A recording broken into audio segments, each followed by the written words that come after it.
Bueno, hemos terminado un Consejo de Seguridad Integral.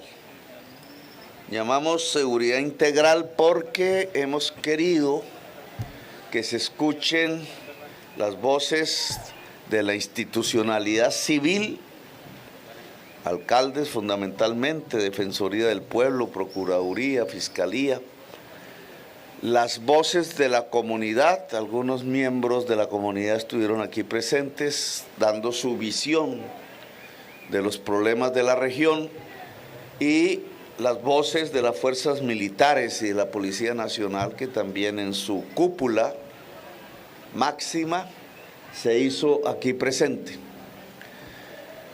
El consejo es sobre el Magdalena Medio al norte de Barrancabermeja, básicamente el sur de Bolívar, pero también tiene que ver con otras regiones, subregiones de este territorio, y voy a presentar algunas de mis conclusiones alrededor de lo aquí discutido.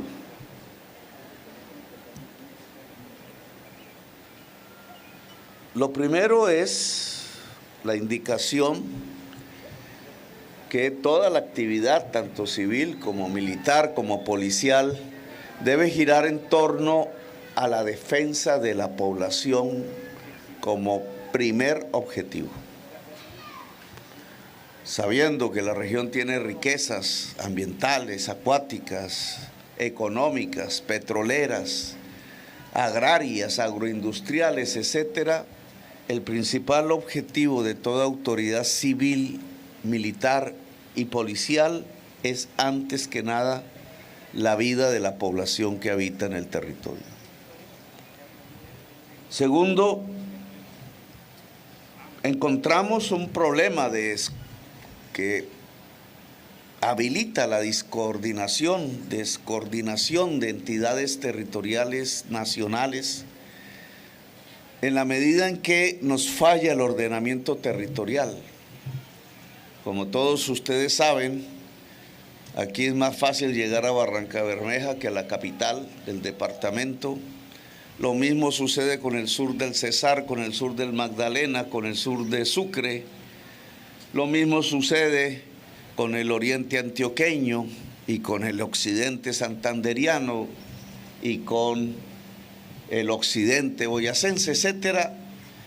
Y el tipo de ordenamiento territorial entonces desconoce una serie de realidades culturales, económicas de la población que habita el Magdalena Medio. Por eso lo que hemos y vamos a decidir es que toda entidad nacional ajuste sus jurisdicciones al ordenamiento territorial del Magdalena Medio. Es decir, que a través de la Dirección Nacional de Planeación podamos definir una especie de región, por ahora, que llamaremos Magdalena Medio, y así se organizará la policía, así se organizarán las fuerzas militares, la Armada Nacional, así se organizará, ojalá, la Fiscalía, la Procuraduría, junto a los alcaldes de los municipios de esta región, de tal manera que vaya apareciendo una nueva entidad territorial hacia el futuro, que podría ser el gran departamento del Magdalena Medio o departamento del Río, decisión que solo deben tomar las poblaciones que habitan este territorio, pero que podemos comenzar a partir de la formación de un gran área metropolitana que permita autonomía territorial, capacidad de inversión propia, capacidad presupuestal propia en estos municipios que hoy pertenecen a diversos departamentos, pero que tienen más estrechos lazos entre sí que con sus respectivas capitales. Esa autonomía nos puede lograr una mayor eficacia en la institucionalidad nacional y territorial para abordar los diferentes problemas que aquejan este territorio. Hablando propiamente, y aunque tiene que ver del tema de la seguridad, hemos dado una instrucción específica a la Armada Nacional para crecer su potencial industrial en Cotecmar, de tal manera que podamos tener una mayor capacidad de fabricación de embarcaciones con dos fines fundamentalmente. Uno, construir una especie de Satena de las vías fluviales, un sistema de transporte comercial de pasajeros que pueda tener la mejor tecnología posible y seguridad para hacer de los ríos, y en este caso del gran río de la Magdalena, arterias realmente de comunicación como antaño eran, no cuerpos que nos aíslan unos de otros, sino posibilidades reales de unificarnos. Este esfuerzo en la Armada Nacional, como lo tiene la Fuerza Aérea alrededor de Satena, se puede cumplir si aumentamos su capacidad industrial en Cartagena de astilleros, de incremento de la producción de embarcaciones de todo tipo, tanto para el uso civil como para el uso militar. Le he pedido a la Armada hacer un énfasis en la interdicción en el río Magdalena. Interdicción es la actividad por medio de la cual no pasa lo ilícito y no debe pasar lo ilícito.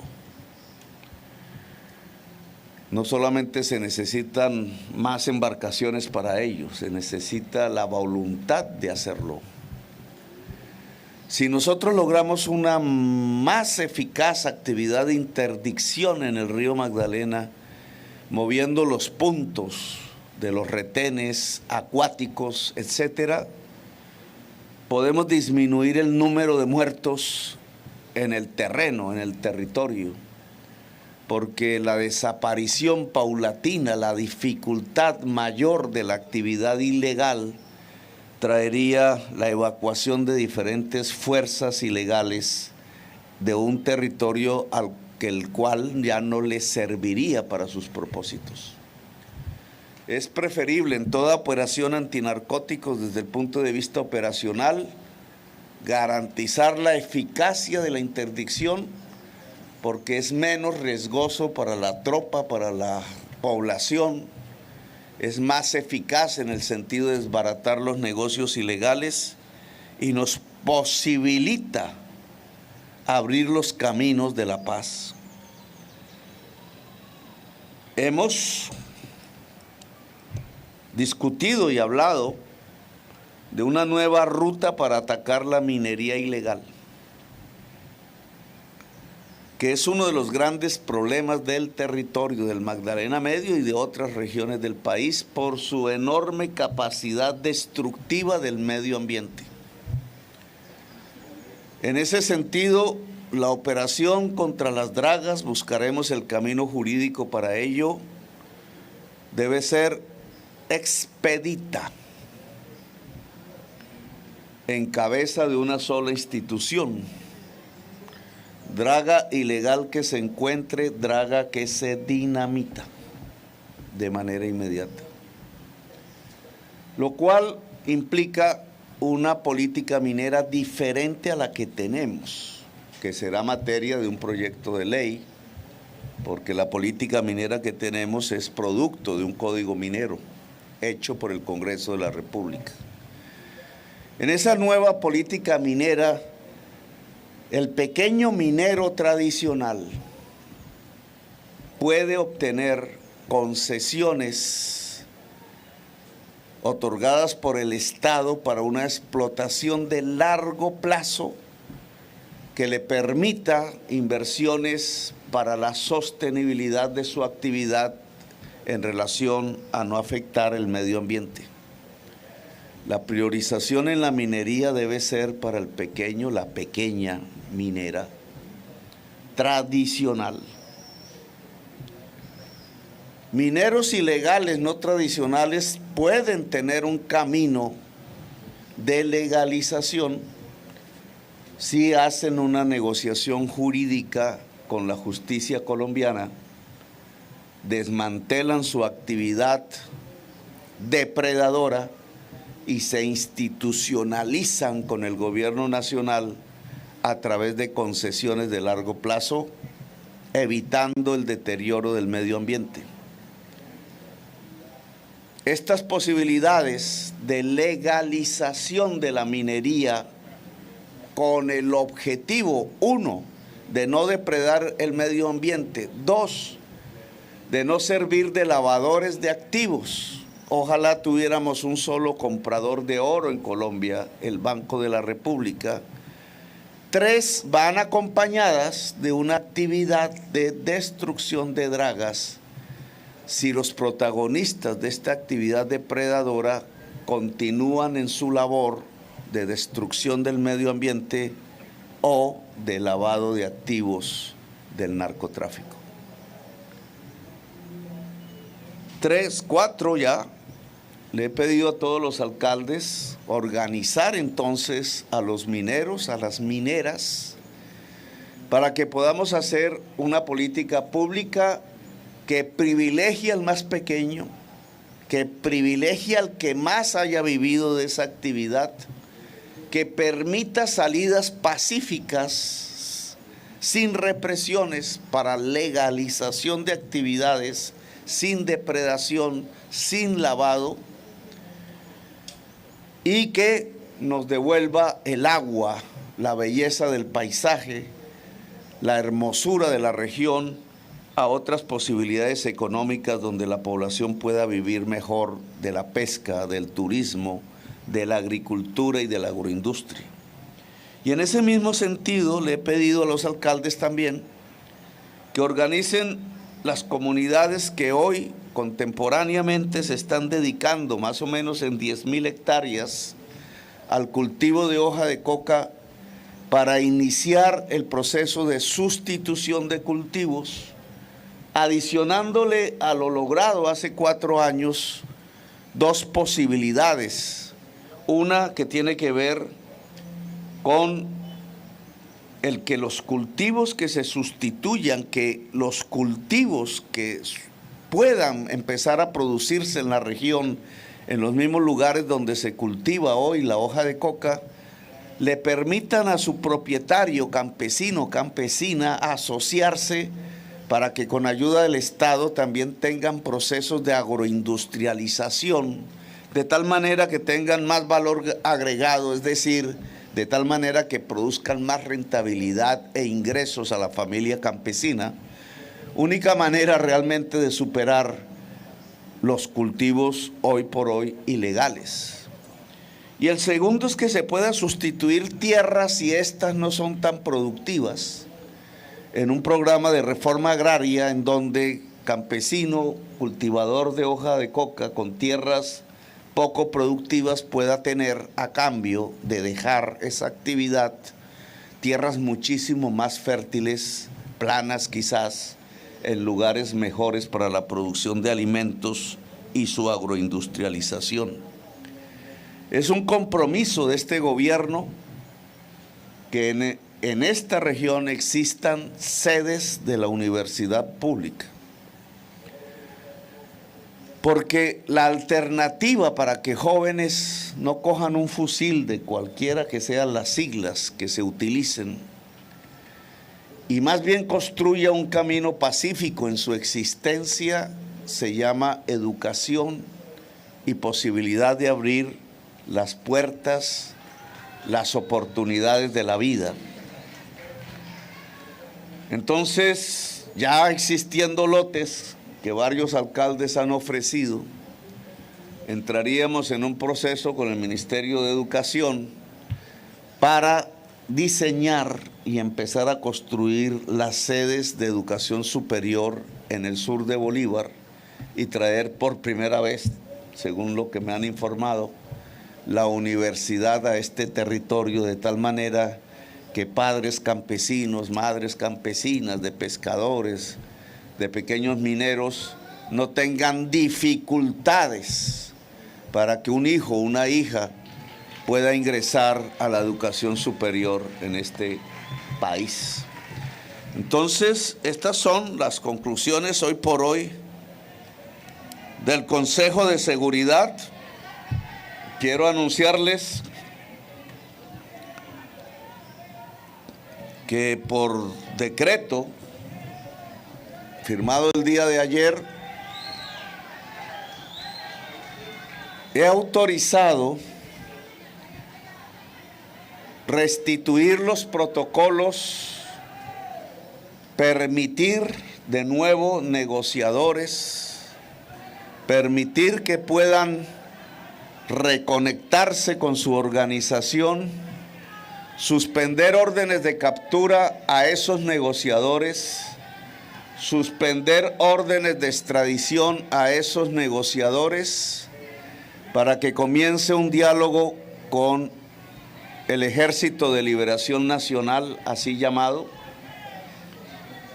para intentar construir el camino, ojalá rápido y expedito, en donde esta organización deje de ser una guerrilla insurgente en Colombia. E invito a quienes integran las llamadas autodefensas para iniciar un camino similar y conjuntamente entregar esta región a la paz y la vida de sus propios integrantes, si son menores de edad, a la sociedad, si son mayores de edad, a la existencia pacífica en el territorio o en cualquier lugar del país. Así que esta resolución inicia una nueva posibilidad de proceso de paz en Colombia, que espero y estaremos vigilantes con la fuerza pública y con las autoridades civiles, traiga en concreto la disminución de la violencia en el sur de Bolívar, en nuestro Magdalena Medio, en las tierras aledañas al gran río de la patria. Esperemos que estas opciones de diálogo que hoy abrimos y que se abrirán a más en la perspectiva de una paz total, realmente puedan hacer que aquí en el Magdalena Medio no mueran más los jóvenes, sean civiles, sean uniformados del Estado, sean uniformados por la ilegalidad. Gracias, muy amables. Muchas gracias, señor presidente Gustavo Petro.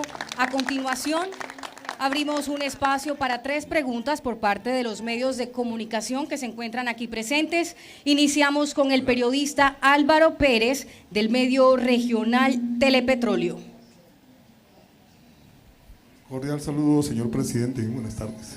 ¿Cómo está, Álvaro? ¿Qué tal? Toda vez que pues, usted ha manifestado la intención de cumplir los acuerdos que se firmaron en La Habana con la FARC, parte del cumplimiento de la implementación de esos acuerdos tiene que ver con lo que está haciendo la Agencia de Regulación del Territorio a través de los PEDET. La pregunta es, ¿qué va a pasar con esa política de los PEDET? Tal como lo dijimos en campaña, los acuerdos de paz se cumplen integralmente, lo cual significa que los municipios PEDET, que así se llamaron y así se configuraron hace unos años,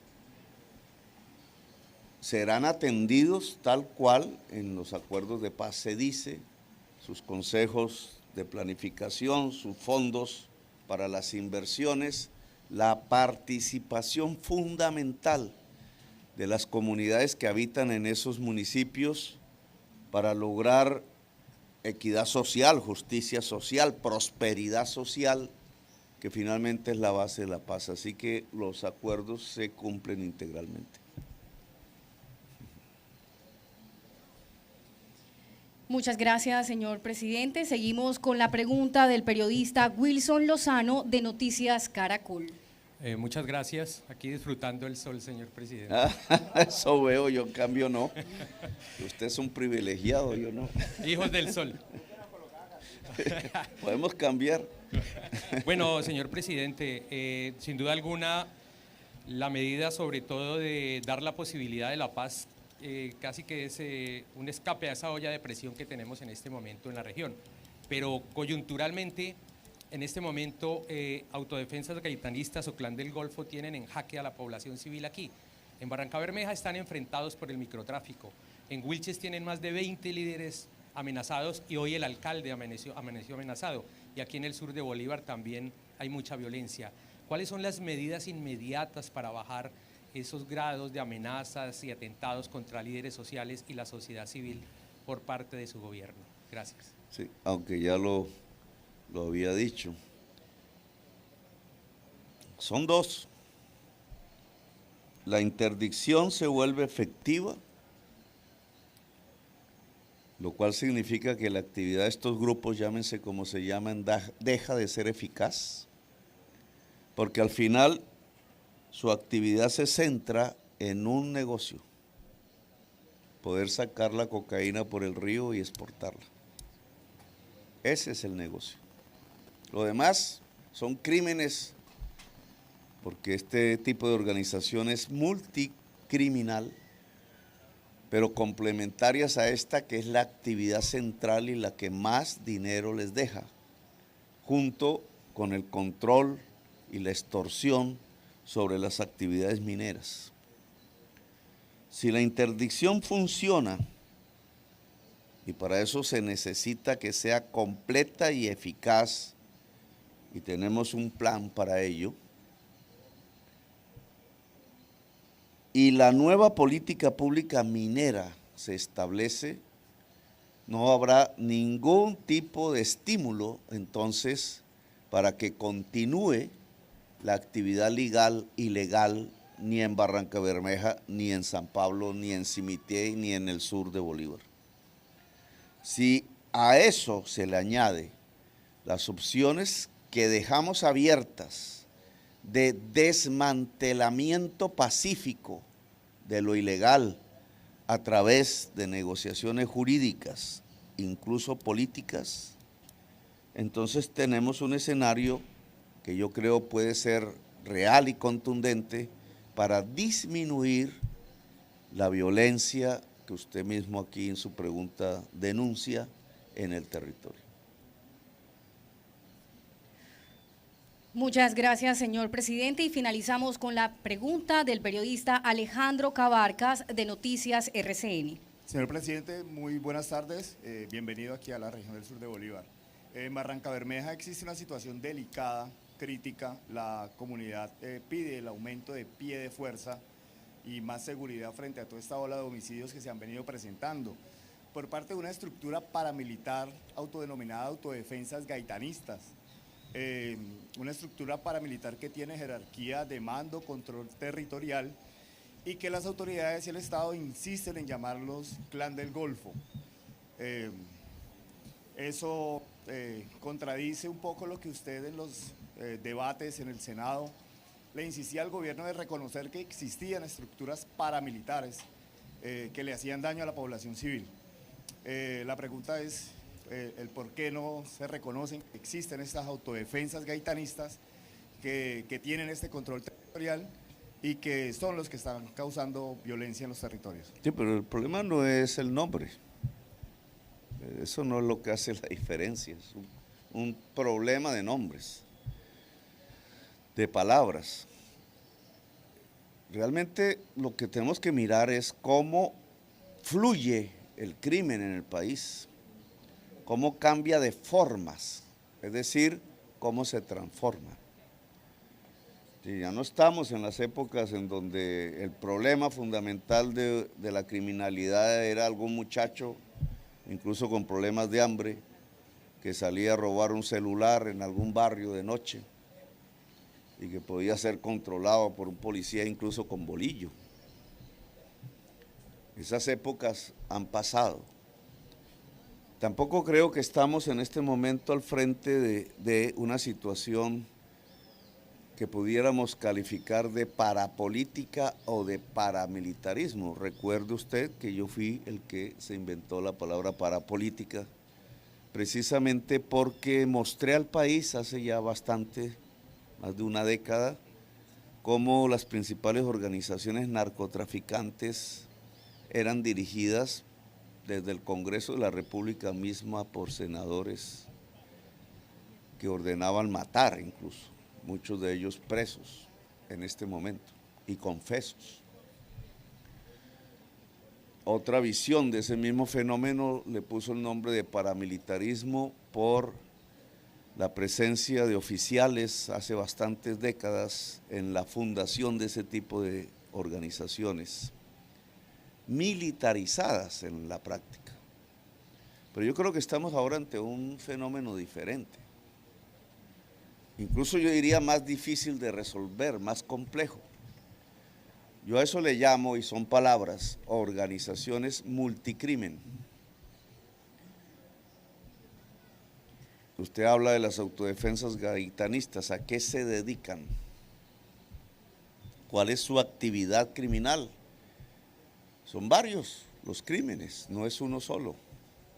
Hay un control territorial, usted lo ha mencionado, hay una capacidad de extorsión generalizada o por actividades económicas, hay actividad de abuso sexual, hay actividades de secuestro y de asesinato, de homicidio en la forma sicarial, hay narcotráfico y otras formas delincuenciales. A eso le llamo multicrimen. Y tiene un relacionamiento que no es exclusivamente,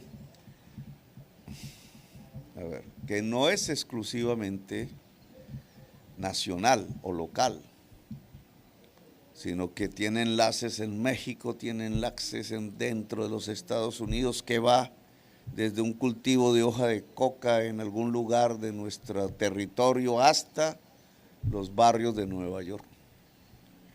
Eso nunca lo soñó ni Pablo Escobar. Y entonces ya no se puede llamar así exactamente con la definición que usted les da, es muchísimo más complejo el tema. Incluso, y ese fue tema de conversación con las delegaciones del gobierno de los Estados Unidos, realmente son atacables de manera eficaz con una estrategia diferente a nivel americano. No es ya local.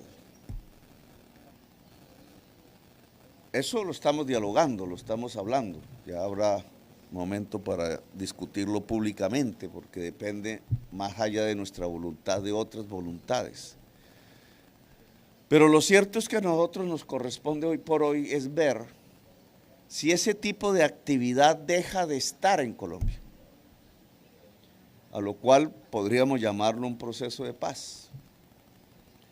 Si logramos que en Colombia se construyan unos senderos diferentes a este tipo de actividad ilegal, que tienen que ver más con el desarrollo de nuestra agricultura, de nuestra industria, con las posibilidades de abrirle posibilidades a nuestra juventud, con las posibilidades de que se pueda construir una alianza entre el Estado y el campesinado, con la posibilidad de que podamos, como la mayor parte de las naciones del mundo, embarcarnos en un camino de prosperidad generalizada a partir del trabajo y el conocimiento.